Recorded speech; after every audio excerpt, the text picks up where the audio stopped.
My name's Geoff Scott. I'm the head of sports medicine and sports science at Tottenham Hotspur.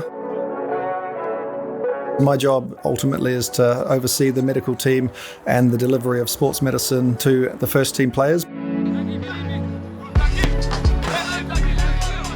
Elite athletes are very aware that good hygiene and prevention of illness is so important to make sure that they lose as minimal amount of time as possible.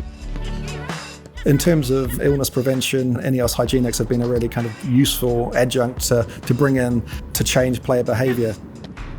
An injury can be something that affects one player, but a virus can affect the team if it's something that isn't controlled and is allowed to spread. So using a hand gel between shaking hands, between operating in different areas within a building can be a very good idea to prevent illness. Players and staff have wanted to have things that they can carry with them so that wherever they are, they're able to improve their hand hygiene.